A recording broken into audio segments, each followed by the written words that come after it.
ملک من. خیلی شدم که این لحظه با شما هستم. برنامه امروزه ما بخشیده بر روزی 8 مارس می باشد، یعنی روزی مادران عزیز و مهربان ما. همه شما را با این روز تبریک میگویم. در برنامه امروزه ایدانه ما یک مهمان آمده است. نام او فرنگیز یعقوبوف است. فرنگیز یکی از مخلصان تلویزیون بهارستان می باشد.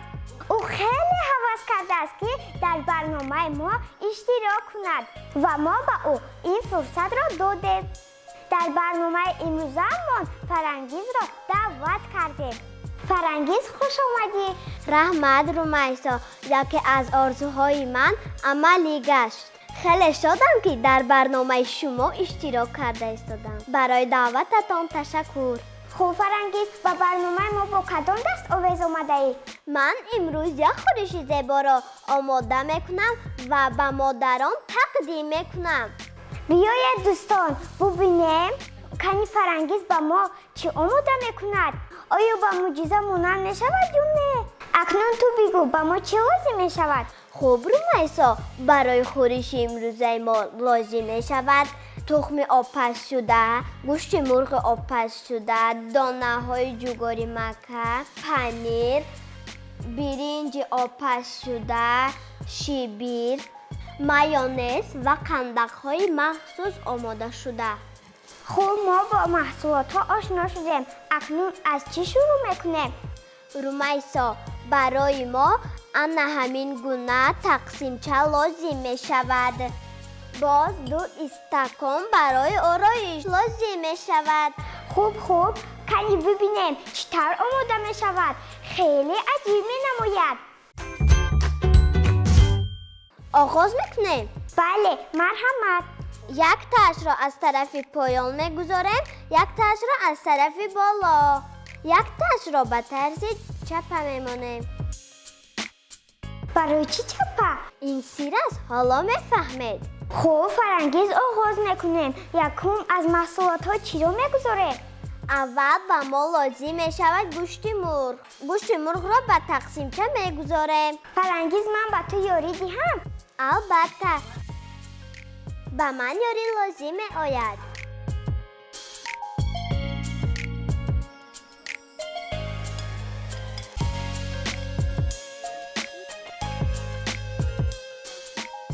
اکنون همه گوشت ها را گرد استکان ها پهن میکنیم. خیلی خوب. یک تاش را تو کن، یک تاش را من.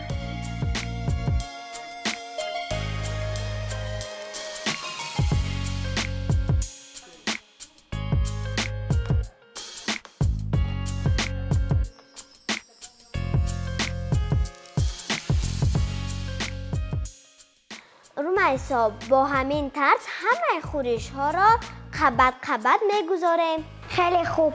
اکنون نوبتی چی است؟ اکنون نوبتی دانه های جواری مکه. بیا من دارم، تو آماده کن. مایلش.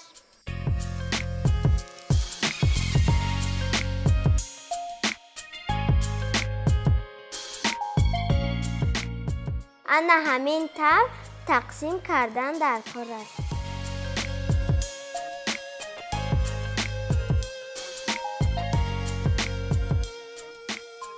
تخمینا چقدر لازم است فرنگیز؟ یک قوطی بس است. فرنگیز، تو در صنف چند میخونی؟ من در صنف 2 میخونم. تو با بهای چند میخونی؟ من با بهای 4 و 5 میخونم. از همه فنی دوست داشته‌ات کدام است؟ از همه فن دوست داشته من زبان مادری است. تو در آزمون فروغ سوپ دانه‌های اشتراک کرده ای؟ حالا نه، لیکن آمادگی دیده ایستادم. خیلی خوب، با تو برار میخواهم. کتابخوانی را دوست می‌داری؟ بله، دوست می‌دارم. تو چند کتاب خوانده ای؟ من زیاده از 100 تا کتاب بدیهی خواندم. خیلی خوب. شعر هم میدونی؟ البته میدونم. شعرخوانی را دوست می‌دارم. در آشخانه به مادرت یاری میرسونی؟ البته میرسونم. این خورش را به تو کی آموزاند؟ به من مادرم این خورش را آموخت. تو اپا و خواهر نیز داری؟ البته دارم. آنها کی هستند؟ نام اپم ساجیده ماه، نام خواهرچم سمیره. آنها نیز به مادرم همیشه یاری میرسانند. ما کار آشخانه را خیلی دوست می‌داریم. مثلا در آشخانه شما چی میپزید؟ حالا ما هیچ چیز پختن نمیتوانیم برای آنکه خرد هستیم. اما در آشخانه برای مادرم خیلی خوب یاری میرسونیم. خورش های زیاد آماده میکنیم. فرنگیز، یعنی شما خورش ها را آماده کرده میتونید؟ مادرم همه چیزش را تیار میکند، ما آرام میدیم. خیلی خوب، این هم یک یاری خوب است.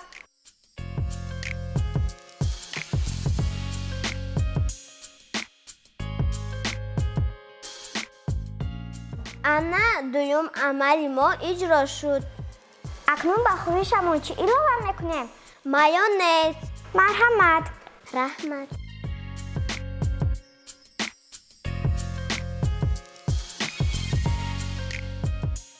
فرنگیز بیا ما کنم. مرحمت. به همه طرفش مایونز را اضافه میکنیم.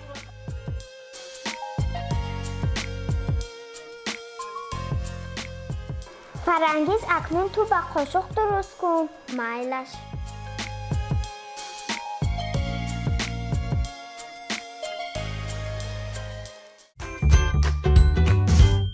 اکنون نوبت چی رسید؟ اکنون نوبت پنیر رسید. من پنیر را میگذارم. بیا من یاری رسونم. من قپمو تو درست کن. مایلش.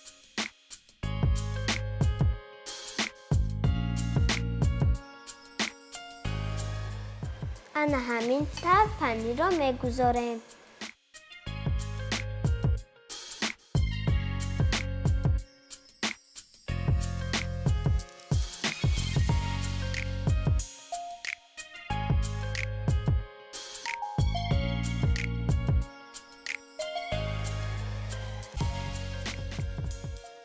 فرنگیز، تو دوگانه داری؟ البته دارم. نام او چی است؟ نام او سمیره و تو هستی. خیلی خوب. از آنها تو چی آموختی؟ من از آنها بسیار چیزها را آموختم. آنها برای من شعر و ترانه ها آموزاندند. من برای آنها حکایه و افسانه گفتم. خیلی خوب. و فکر من که شما دوستانی حقیقی هستید. من هم همین طور فکر میکنم. دوستانم را خیلی دوست میدارم. تو چی دوگانه داری؟ البته به دوگانه می شده است. من هم دوگانه دارم و همیشه با آنها درس تیار میکنم. ما یک جا در مکتب میخونیم. نام آنها چی است؟ نام آنها مایبانو و مهدیه می باشند. خیلی خوب.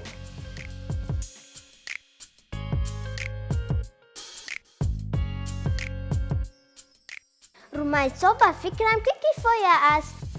خیلی خوب. تقسیم چرا و دیگر طرف میگذارم. مایلش. اکنون نوبت تخم آبپز شده است. مرحمت.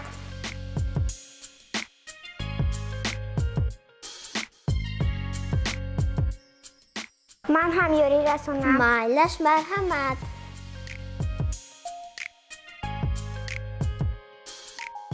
تو درباره محصولات ها یگام چیز میدونی؟ البته من از برنامه شما بسیار چیزها را یاد گرفتم.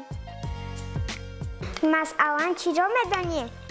مثلا درباره میوه و سبزیجات ها بسیار معلومات ها گرفتم.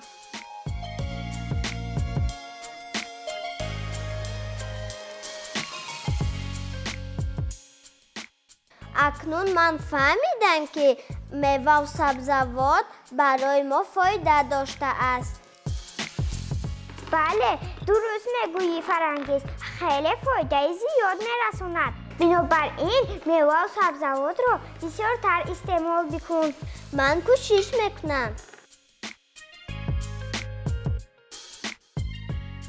فرانگیز به فکرم که کفایه است. بله کفایه است. من تقسیمچه را در اینجا گذارم.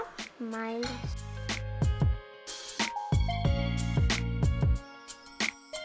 نوبتی چی است؟ اکنون نوبت مایونز. تو بگیر مایونز را گذار. مایونز.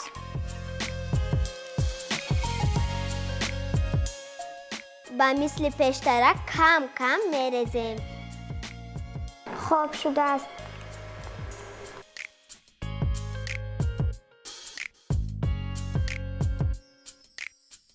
و فکرم مایونز کفایه است. بله رمیسا کفایه است. اکنون نوبتی برنج است. بله تو درست قید کردی. از همه آخر باید برنج را گذاریم. مرحمت بیا برنج را هر دویمان میگذاریم. مایلش.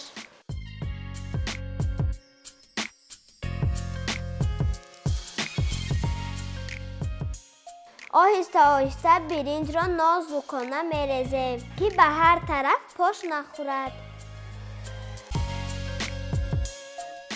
مایلش من هم نازک میریزم. شما هم دوستان عزیز در وقتی خورش آماده کردن آهسته‌ک نازکانه گذارید.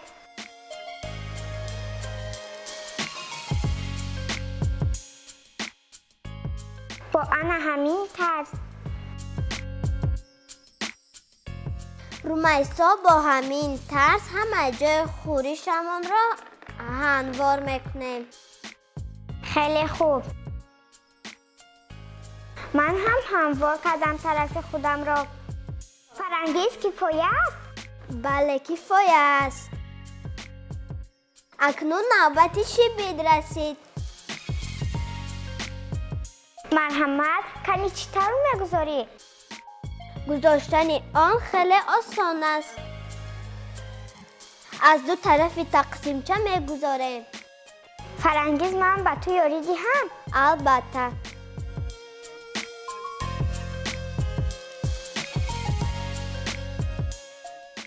اکنون وای طرفش رو میگذاریم.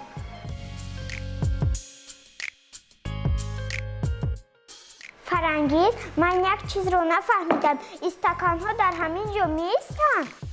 البته نه. نازکی همین خورش ما همین هایند. آنها را آهسته‌ک میگیریم. خوب کنی چطور میگیره؟ انا همین طرف. من به تو یاری رسانم؟ البته. دویمش را تو گیر. خیلی خوب. فرانگیز اکنون باز چیکار میکنیم؟ اکنون با قنداق‌های مخصوص آرام دیم. فرانگیز به فکرم که دیگر مایونز در کار نیست. بیا یک طرف گذاریم. مایلش. اکنون چیکار میکنه؟ دوستان عزیز قنداق‌های ما مثل گل می باشند. اکنون با بالای خورش میگذاریم. با دقت تماشا کنید. خیلی عجیب است. مرحمت. با یک طرف عملمون میگذاریم. همین طر میگذاریم. رمیسا من فکر میکنم که تقسیمچه ها به ما دیگر لازم نیست. بیا یک طرف میگذاریم. مایلش.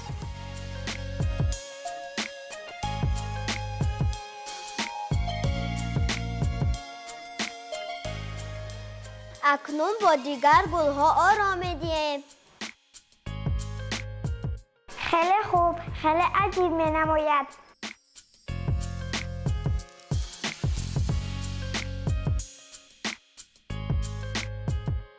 انا همین طر گلهای رنگارنگ را میگذاریم.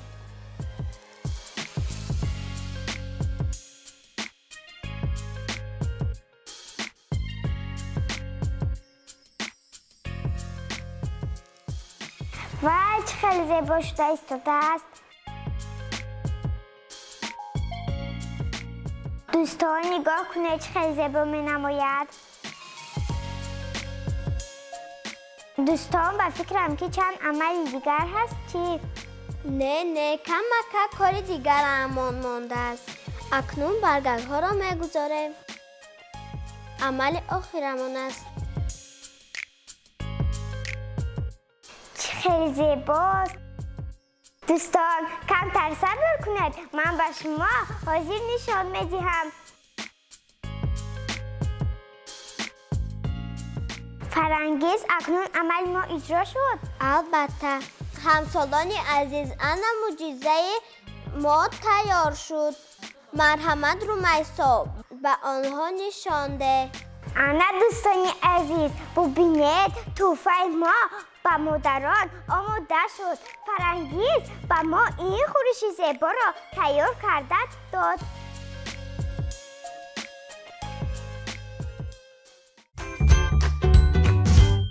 دوستان عزیز من به شما توصیه می‌دهم که در روز مادران این چنین خورش زیبا را با مادرانتان تحفه نمایید. اکنون بگوی فرانگیز و ما درباره مادر شعر میخوانی؟ البته میخوانم. مرحمت شعرت را با مادرت تحفه نما. ما به تو امکانیت میدهیم. مادر گفتا شکرانه، دخترکم کلان شد. بر او بوچینی خانه، بر من جاری رسان شد. خانه ها را می روبد، دیگ و طبق می شوید. و مهمانان با تعظیم خوش آمدید می گوید. خیلی شعر زیبا بود. با فکرم که تو مثل شکرانه هستی. رحمت. اکنون من هم برای مادران یک معجزه دارم. میخواهم که با آنها تقدیم کنم. فرانگیز تو اجازت ندهی؟ البته. کنی میبینیم تو چگونه معجزه آماده میکنی.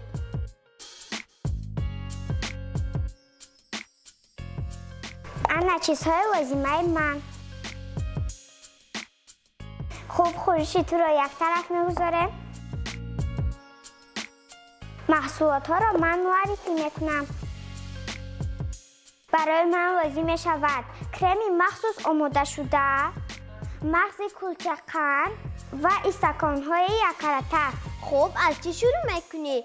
خیلی عجیب می نماید. من از مغز کلچه آغاز میکنم. سر اول مغز کلچه را گرفته و استکان میریزیم. انا همین طرز.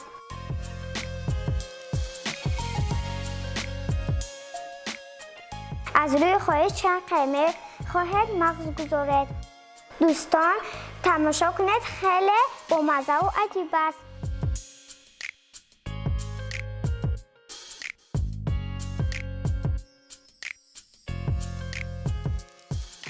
به فکرم که 2 استکان به ما کفایه است. زیادتیش را تو آن طرف مان.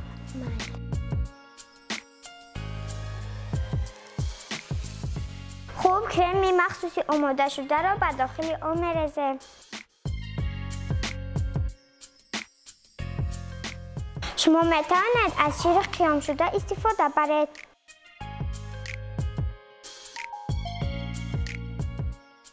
انا همین تر میریزیم. احتیاط کنه. باز یک قبط دیگر مغز میریزیم. انا همین طرف.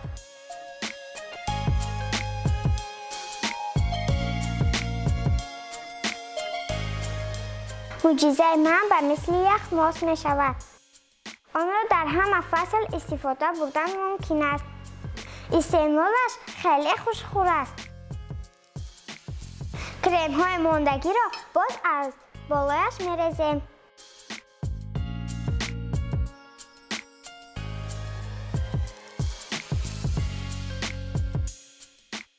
انا همین طور.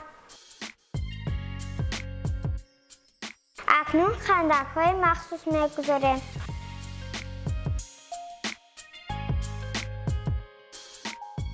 انا همین طور.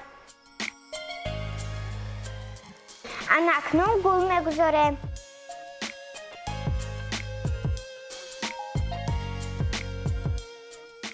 با همین ترس معجزه من آماده شد. دوستان ببینید چه خیلی زیبا است. شما میتوانید در عید مادران چنین یک موسک را آماده کنید. باوری دارم که مادرتان خیلی خرسند می شود. انا فرانگیز اینش از تو، اینش از من. کنی بیچشم مزهش چه خیلی است.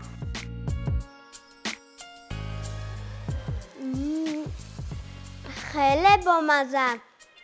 من هم در خانه چنین معجزه را آماده میکنم. خیلی آسان بوده است. من هم به مادرم یک شعر تحفه میکنم. با همان دستی که شب‌های دراز چشم شهلا کرده وا از خواب ناز. الله گویان طیف را خوابانده ای، تا سحر گهواره اش جنبانده ای. با همان دستی که شیرش داده ای، شیرش آغوشش کلام بکشاده ای. با همان دستی که شادم بارها، پاک کردی اشک چشمانی مرا. مادر جان عیدت مبارک. اکنون دوستان عزیز من به شما درباره برنج معلومات میدهم. با دقت گوش کنید.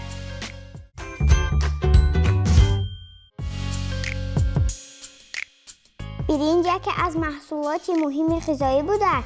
جسم انسان را با موادهای غذایی ضروری تأمین نماید. در ترکیب دانه‌های برنج کربوهیدرات‌ها، سفیده‌ها، روغن و آب موجود است. ترکیب آن از ویتامین‌ها و عنصرها نیز بای است. در ترکیب 100 گرم آن ویتامین PP، ویتامین ی، میکروعنصر نتری، کالی، کلسیم، مگنی و یود آشکار کرده شده است.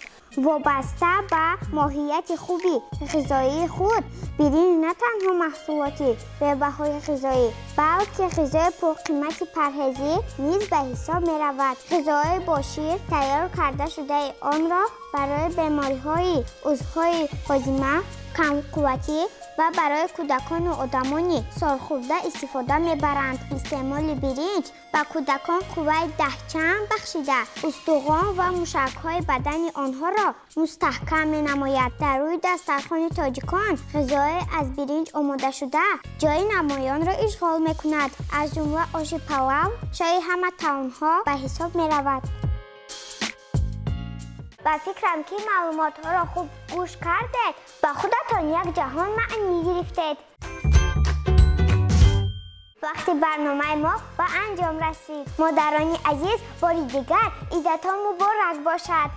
فرانگیز به برنامه ما خوش آمدی. باوری دارم که باز به این برنامه آمده یک معجزه نو را به ما پیشنهاد می نمایی. سلامت باشید. خوب دوستان عزیز، خیر تا برنامه های آینده با معجزه های نو.